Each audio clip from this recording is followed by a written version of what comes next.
नमस्कार, राजस्थान समाचार में आप सभी का स्वागत है। मैं हूं आपके साथ प्रज्ञा मिश्रा। बुलेटिन की शुरुआत करेंगे बड़ी और अहम खबर के साथ। तो सबसे पहले बात कर लेते हैं, खबर जयपुर से है, जहां उप मुख्यमंत्री दिया कुमारी ने बाल विवाह मुक्त राजस्थान अभियान का लोगो और थीम सॉन्ग लॉन्च कर दिया है। आपको बता दें कि राज्य में बाल विवाह जैसी सामाजिक बुराई को खत्म करने के लिए राजस्थान सरकार द्वारा चलाए जा रहे प्रयासों के तहत उप मुख्यमंत्री दिया कुमारी ने बाल विवाह मुक्त राजस्थान अभियान की शुरुआत की है। इस दौरान उप मुख्यमंत्री द्वारा अभियान का नया लोगो और थीम सॉन्ग भी जारी किया गया है। आपको बता दें कि ये लोगो और सॉन्ग लोगों को भावनात्मक रूप से जोड़ते हुए विवाह के खिलाफ जागरूकता बढ़ाने और अभियान से जुड़ने के लिए प्रेरित करेगा। आपको बता दें, इस लॉन्च के साथ राजस्थान सरकार ने यह स्पष्ट किया है कि हर बच्चे को सुरक्षा, शिक्षा, सम्मान देना उसकी सर्वोच्च प्राथमिकता है। अभियान के तहत सतर्क निगरानी, सामुदायिक भागीदारी, सरकार की त्वरित कार्रवाई को भी बढ़ावा दिया जाएगा। तो आपको बता दें, उप मुख्यमंत्री दिया कुमारी की तरफ से ये बड़ी पहल की गई है। बाल विवाह मुक्त राजस्थान को लेकर ये पहल है, जिसमें दिया कुमारी ने लोगो और थीम सॉन्ग जो है वो लॉन्च किया है। इस दौरान उनके साथ कई मंत्री भी जो है वो मौजूद रहे। उन्होंने कहा कि ये जो थीम सॉन्ग है वो भावनात्मक चीजों से जुड़ा हुआ है, जिसे लेकर लोगों में बाल विवाह को रोकने जैसी घटनाओं को भी अलग तरीके से देखेंगे। आपको बता दें, अभियान से जुड़ने के लिए ये लोगो जो है लोगों को प्रेरित करेगा। इस लॉन्च के साथ ही राजस्थान सरकार ने यह स्पष्ट किया कि हर बच्चे को सुरक्षा, शिक्षा, सम्मान देना उसकी सर्वोच्च प्राथमिकता है। तो आपको बता दें, इस अभियान के तहत सतर्क निगरानी, सामुदायिक भागीदारी, सरकार की त्वरित कार्रवाई को भी बढ़ावा दिया जाएगा। तो उप मुख्यमंत्री दिया कुमारी की तरफ से ये बड़ी पहल की गई है। दिया कुमारी ने लोगो और थीम सॉन्ग जो है वो लॉन्च किया है। आपको बता दें, ये लोगो और सॉन्ग लोगों को भावनात्मक रूप से जोड़ते हुए बाल विवाह के खिलाफ जागरूकता बढ़ाने और अभियान से जुड़ने के लिए भी प्रेरित करेगा। तो ये जो थीम सॉन्ग लॉन्च किया गया है, इसके जरिए बाल विवाह के खिलाफ जागरूकता बढ़ाने और अभियान से जुड़ने के लिए इसे प्रेरित किया जाएगा। तो आपको बता दें, इस लॉन्च के साथ ही राजस्थान सरकार ने यह भी स्पष्ट किया कि हर बच्चे को सुरक्षा, शिक्षा, सम्मान देना उनकी सर्वोच्च प्राथमिकता है। तो बाल विवाह को रोकने के लिए उप मुख्यमंत्री दिया कुमारी की तरफ से ये बड़ी पहल की गई है। नया सॉन्ग और नया थीम जो है वो दिया कुमारी की तरफ से लॉन्च किया गया है, जिससे लोग जो है बाल विवाह के खिलाफ एक्शन ले सके, बाल विवाह के खिलाफ जागरूक हो सके। तो इस तरह की कई थीम सॉन्ग जो है वो दिया कुमारी की तरफ से लॉन्च किया गया है। तो उप मुख्यमंत्री की तरफ से ये बड़ी पहल मानी जा रही है। राजस्थान में बाल विवाह जैसी कई घटनाएं जो है वो सामने आती है। इसी को लेकर दिया कुमारी ने ये नया सॉन्ग और नया थीम जो है वो लॉन्च किया है। बाल विवाह को रोकने के लिए ये थीम और सॉन्ग जो है वो लॉन्च किया गया है, जिससे लोग भावनात्मक रूप से जुड़ सके और बाल विवाह के खिलाफ एक्शन ले सके या बाल विवाह को रोक सके। तो बाल विवाह को लेकर ये बड़ी पहल जो है राजस्थान के उप मुख्यमंत्री दिया कुमारी के जरिए किया गया है। ये लोगो और सॉन्ग जो है वो लोगों को भावनात्मक रूप से जोड़ते हुए बाल विवाह के खिलाफ जागरूकता बढ़ाने के लिए किया जाएगा। इसके साथ ही आपको बता दें, इस लॉन्च के साथ राजस्थान सरकार ने यह भी स्पष्ट किया है कि हर बच्चे को सुरक्षा, शिक्षा और सम्मान देना उसकी सर्वोच्च प्राथमिकता है।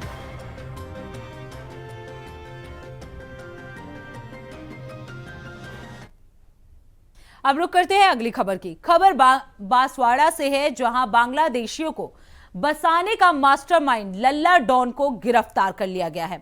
दरअसल लल्ला डॉन अहमदाबाद में अवैध रूप से बांग्लादेशियों को बसाने का काम कर रहा था। अहमदाबाद में हुई कार्रवाई के बाद लल्ला डॉन राजस्थान आकर छिपा था। पुलिस को भनक लगी कि लल्ला डॉन बांसवाड़ा में छिपा हुआ है, तो पुलिस ने कार्रवाई करते हुए लल्ला डॉन को गिरफ्तार कर लिया।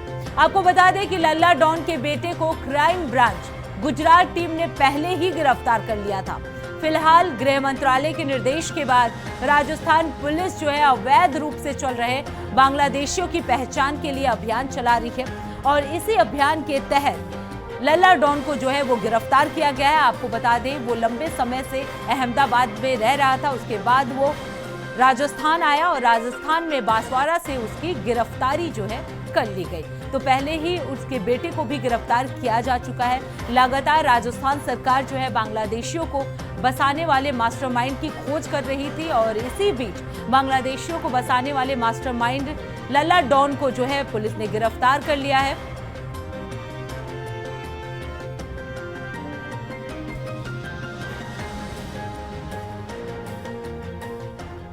वहीं इस खबर पर ज्यादा जानकारी देने के लिए इमरान रियाज जो है हमारे साथ जुड़ चुके हैं। इमरान, जिस तरीके से राज्य सरकार जो है वो लगातार बांग्लादेशियों को ढूंढ रही है, उन्हें वापस भेजने का काम कर रही है, लेकिन इसी बीच जो बांग्लादेशियों को बसाने वाला मास्टरमाइंड है लल्ला डॉन, उसे गिरफ्तार कर लिया गया है। और क्या कुछ जानकारी मिल रही है उसके बारे में?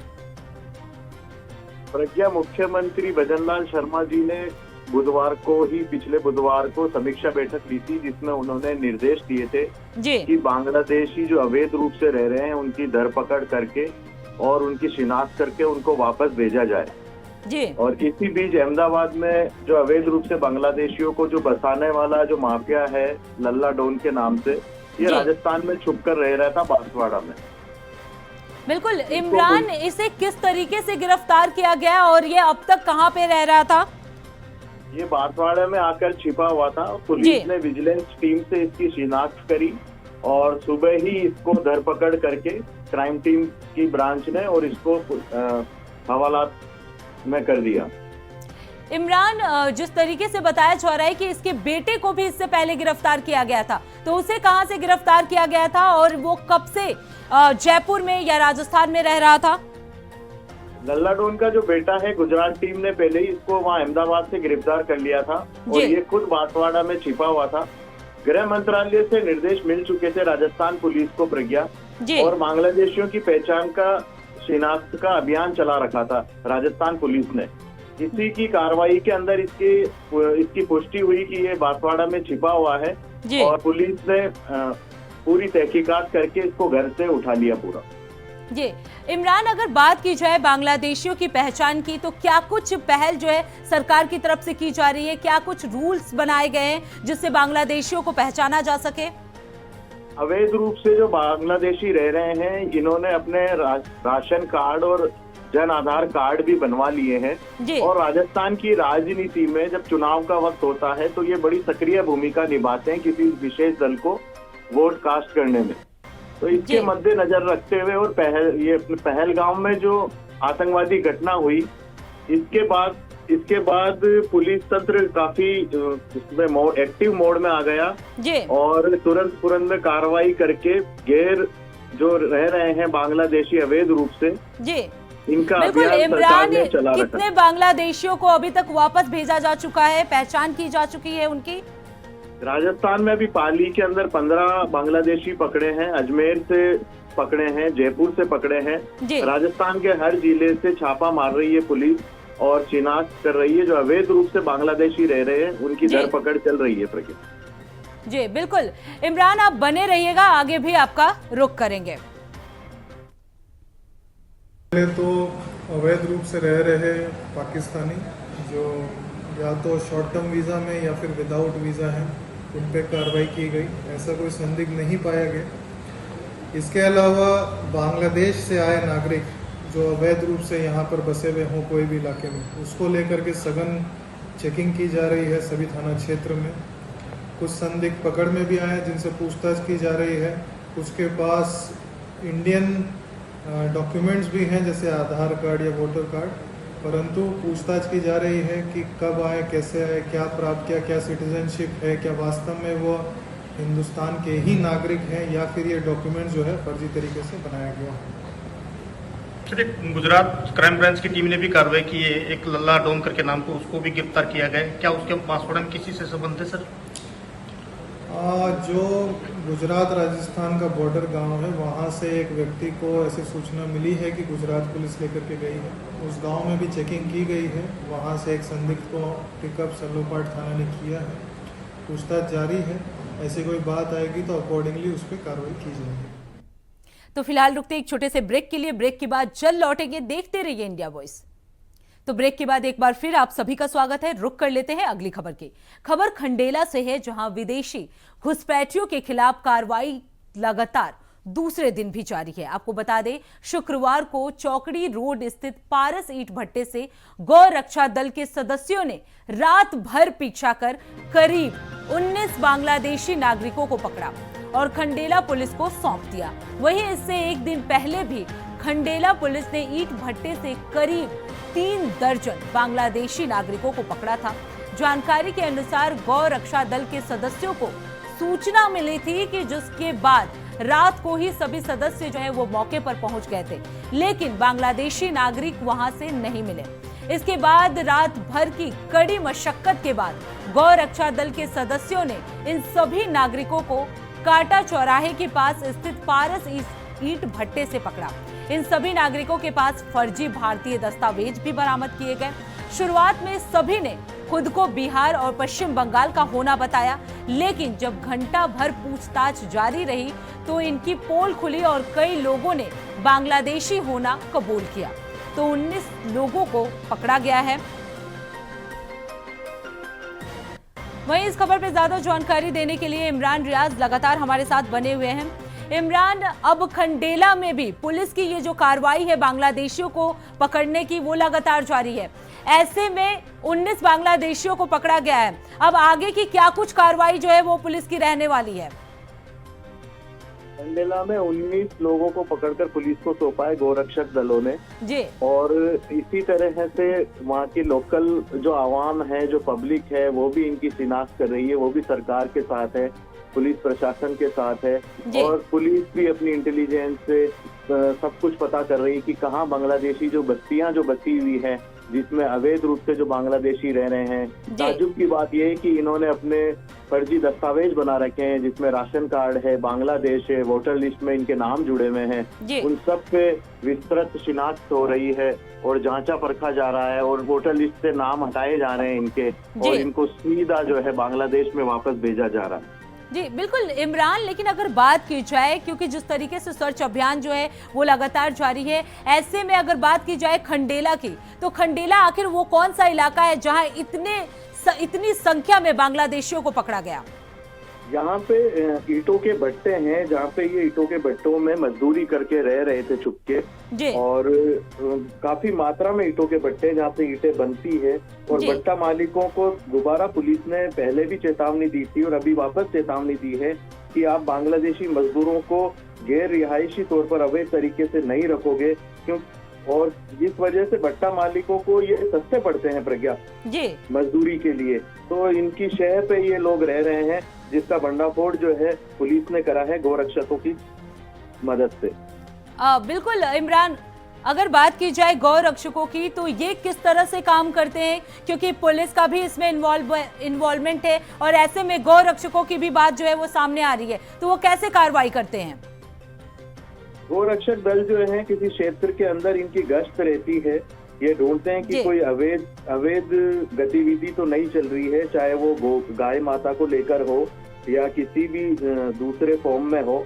तो इनके पास मैसेज आ गया था और पता पड़ रहा था कि यहाँ पे ईंटों के भट्टों के बहाने जो बांग्लादेशी हैं वो गैर तरीके से रह रहे हैं, अवैध तरीके से रह रहे हैं। इन्होंने पुलिस को सूचना दी, पुलिस ने साथ में मिलकर कार्रवाई करी और इनको धरपकड़ करी। जी बिल्कुल इमरान, जिस तरीके से लगातार कार्रवाई जो है सरकार की तरफ से जारी है, अब देखना ये होगा कि और कितने बांग्लादेशी जो है वो खंडेला से पाए जाते हैं। इमरान, आप बने रहिएगा, आगे भी आपका रुख करेंगे।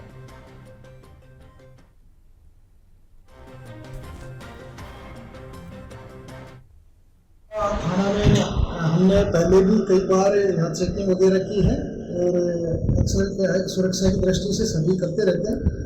खंडेला थाना क्षेत्र एक ऐसा क्षेत्र है जहाँ पर ईंट भट्टों का बहुत मात्राओं में कारोबार है। यहाँ करीब 50-60 ईंट भट्टे हैं। तो अभी पहलगाम की हमला जो हुआ है आतंकवादियों का, इसको लेकर के सरकार द्वारा और एक विशेष अभियान चलाया जा रहा है। इस अभियान के तहत और हमने कल गहनता से जैसे मस्जिदों में, होटलों पे, ढाबों पे, कारखानों में, क्रेशरों पे और ईंट भट्टों के ऊपर हमने ये सघन चेकिंग अभियान चलाया। तो कल हमने एक बालाजी ईंट भट्टा जो है उसके ऊपर 35 व्यक्तियों को, जिनमें औरतें, बच्चे, पुरुष थे, उनको डिटेन किया था, जो सारे बांग्लादेशी थे। और इसी क्रम में आज हमने एक दूसरे भट्टे पर जो पारस ईंट भट्टा है उसके ऊपर से भी हमने 19 व्यक्तियों को डिटेन किया है, जिसमें से 7 पुरुष 8 महिलाएं। अब रुक करते हैं अगली खबर की। केंद्रीय पर्यटन और संस्कृति मंत्री गजेंद्र सिंह शेखावत जोधपुर दौरे पर हैं। आपको बता दें, मंत्री ने अंतर्राष्ट्रीय प्रेस स्वतंत्रता दिवस पर कहा कि सोशल मीडिया आने के बाद प्रेस का दायित्व और बढ़ गया है। देश आगे बढ़ रहा है तो प्रेस का दायित्व भी बढ़ जाता है और इस दायित्व को समझते हुए व्यवहार भी करें। पाकिस्तान को लेकर कहा कि भारत घर में घुसकर मारता है, लेकिन अब जो ये कायराना हरकत की गई है जिसका माकूल जवाब दिया जाएगा। तो आपको बता दें, जोधपुर दौरे पर मंत्री गजेंद्र सिंह शेखावत जो है वो पहुंचे हुए हैं। वहीं इस खबर पर ज्यादा जानकारी देने के लिए इमरान रियाज जो है वो लगातार हमारे साथ बने हुए हैं। इमरान, जोधपुर दौरे पर मंत्री गजेंद्र सिंह शेखावत जो है वो पहुंचे हुए हैं। इस दौरान उन्होंने प्रेस वार्ता भी की और पत्रकारों से बातचीत करने के दौरान उन्होंने पहलगाम हमले को लेकर भी चर्चा किया। इस दौरान वो लगातार विपक्ष पार्टियों पर भी तंज कसते हुए नजर आ रहे थे। तो क्या लगता है कि पहलगाम मसले को लेकर किस तरह से रिएक्शन जो है वो सरकार का होना चाहिए? प्रज्ञा, भारत में पहलगाम के बाद लोगों में गुस्सा है और गजेंद्र सिंह जी जो हैं वो जोधपुर दौरे पे हैं। केंद्रीय मंत्री हैं ये शेखावत जी, और इन्होंने पाकिस्तान की हरकतों को कायराना हरकत बताया और सीधे तौर पे जिम्मेदार बताते हुए कहा कि अब भारत सरकार चुप नहीं रहेगी और ठोस कदम उनके प्रति उठाएगी। जी बिल्कुल इमरान, जिस तरीके से पहलगाम में हमला हुआ है, लगातार सरकार जो है वो एक्शन मोड में आ रही है, विपक्ष पार्टियां भी जो है साथ देती हुई नजर आ रही है। इमरान, बहुत बहुत धन्यवाद आपका इस खबर पे विस्तार से जानकारी देने के लिए। लोगों ने व्याख्या करने की आवश्यकता नहीं है सर। इन सबसे का विषयों पे अपने आप जवाब हो जाएगा सर, ये गौरी गजनवी और महमूद जो है ये पहले भी थे, इस देश में आकर के अनेक बार चोट खा करके गए थे। जब हमने एयर स्ट्राइक की थी तब भी ये गौरी गजनवी सब जो है चौक में रखे हुए थे। और मुझे लगता है कि भारत की सशक्त सेनाओं के सामर्थ्य के सामने यदि आवश्यकता पड़ेगी तो गौरी गजनवी महमूद तो आज से हजारों साल पहले हमारे पूर्वजों ने भी उन सबको ठीक सबक सिखाया था और अनेक बार सिखाया था। एक बार फिर गौरी गजनवी को जो है हमारे अग्नि से लेकर ब्रह्मास्त्र तक, ब्रह्मोस तक सब लोग जो है उनका प्रतिकूल जवाब दे सकेंगे। सर, आप कल वेव्स में गए थे, किस तरह से देखते हैं जब इस देखिए, भारत में जिस तरह से क्रिएटिव कंटेंट सृजन करने की एक नई पूरी पीढ़ी खड़ी हुई है। अब रुक करते हैं अगली खबर की। खबर अजमेर से है, जहां 8 महीने के मासूम बच्चे के अपहरण के मामले में विधायक अनीता भदेल ने अपने निवास पर पुलिस की कार्यशैली की सराहना की और सम्मान किया। साथ ही बच्चे के उज्जवल भविष्य की कामना भी की। आपको बता दें, कार्यक्रम में एडिशनल एसपी सहित अन्य वरिष्ठ अधिकारी जो हैं वो मौजूद रहे। आपको बता दें कि 8 महीने के मासूम बच्चे के अपहरण के बाद 24 घंटे के अंदर पुलिस ने मासूम को ढूंढ निकाला। इस दौरान विधायक बधेल ने कहा कि बच्चा खोना बड़ा दुखद होता है। निश्चित तौर पर अजमेर दक्षिण के आदर्श नगर थाना क्षेत्र में एक मनराज नाम के 8 महीने के बच्चे का जो अपहरण का कांड हुआ था, उसमें अजमेर दक्षिण के चारों थानों ने बहुत ही अच्छा काम किया और साथ ही साथ 24 घंटे के अंदर अंदर उस बच्चे को अपनी मां को सुपुर्द किया। उसके साथ ही 2 दिन पहले हुए अग्निकांड में एक अब रुक करते हैं अगली खबर की। खबर जोधपुर से है, जहां ग्रामीण पुलिस अधीक्षक राम मूर्ति जोशी इन दिनों पूरे जिले में नशे के खिलाफ और बांग्लादेशी घुसपैठियों के विरुद्ध लगातार अभियान चला रहे हैं। आपको बता दें, इससे सकारात्मक परिणाम भी सामने आ रहे हैं। वहीं पुलिस अधीक्षक जोशी ने मीडिया को बताया कि नशा मुक्ति का अभियान राज्य सरकार के निर्देश पर चलाया गया है। उन्होंने कहा कि हमने ग्रामीण क्षेत्र में बेहतर कार्य किया है और सामाजिक सुधार का भी प्रयास जो है वो लगातार किया जा रहा है, ताकि आने वाले पीढ़ियों को नशा मुक्त बनाया जा सके। वहीं उन्होंने कहा कि पहलगाम की घटना के बाद संवेदनशीलता अपने आप में महत्वपूर्ण और सामरिक दृष्टिकोण से भी महत्वपूर्ण हो गया है। ऐसे में सांप्रदायिकता की दृष्टि से जो आवश्यक है, हर संभव उपाय से निगरानी किया जा रहा है। हमारी लगातार सभी एजेंसी पश्चिम बंगाल के लोगों के दस्तावेज को सत्यापन कर रहे हैं और हमारी प्राथमिकता है यदि कोई बांग्लादेशी यहां रहता है तो उसके ऊपर कार्रवाई की जाएगी। नशा मुक्ति का अभियान, चूंकि जैसा आप सभी जानते हैं कि मारवाड़ में परंपरागत रूप से मादक पदार्थों का सेवन होता रहा है और विगत दिनों राज्य सरकार के निर्देश पर हमारे उच्चाधिकारियों ने लगातार मादक पदार्थों के विरुद्ध में अभियान चलाया है और बहुत खुशी की बात है कि जोधपुर ग्रामीण जिले में हमने अब तक की रिकॉर्ड कार्रवाई की है। कई जो मादक पदार्थ के गैंग्स हैं उनका हमने। अब रुक करते हैं अगली खबर की। खबर अजमेर जिले के नसीराबाद से है, जहां रोडवेज बस स्टैंड पर अजमेर कोटा भीलवाड़ा रूट की बुकिंग खिड़की को पिछले 2-3 दिनों से समय समय पर नहीं खुलने से यात्रियों को भारी परेशानियों का सामना करना पड़ रहा है। आपको बता दें कि बुकिंग खिड़की खुलने का जो समय है वो सुबह 9 बजे है, लेकिन बुकिंग पर बैठने वाले अनाधिकृत एजेंट राजवीर पारिक अपनी मनमर्जी के चलते टिकट बुकिंग की खिड़की जो है अपने हिसाब से खोलते हैं। जब तक बुकिंग खिड़की नहीं खोली जाती तब तक यात्री टिकट के लिए भटकते रहते हैं। वहीं दूसरी ओर आपको बता दें कि नसीराबाद बस स्टैंड पर राजस्थान रोडवेज परिवहन निगम की ओर से बुकिंग एजेंट कपिल गुर्जर को भी नियुक्त कर रखा है, लेकिन एजेंट कपिल गुर्जर रोडवेज के सभी नियमों को ताक पे रखकर अपनी मनमर्जी से बुकिंग खिड़की चला रहे हैं। बुकिंग एजेंट अपनी मनमर्जी के चलते टिकट बुकिंग खिड़की को दोपहर में ही बंद कर देते हैं और गायब हो जाते हैं। नसीराबाद बस स्टैंड से स्थान प्रभारी श्याम सिंह राठौर बोल रहा हूँ। इस स्टैंड पे Kota Bhilwara side booking agency general पारी की सुबह 9 बजे से शाम को 5 बजे तक कपिल।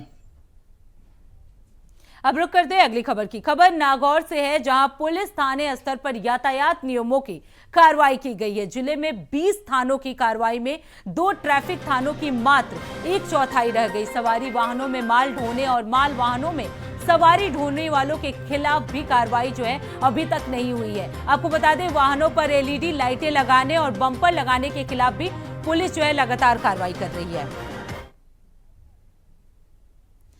तो फिलहाल राजस्थान समाचार में इतना ही। देश दुनिया की तमाम बड़ी खबरों के लिए देखते रहिए इंडिया वॉइस। तब तक के लिए नमस्कार।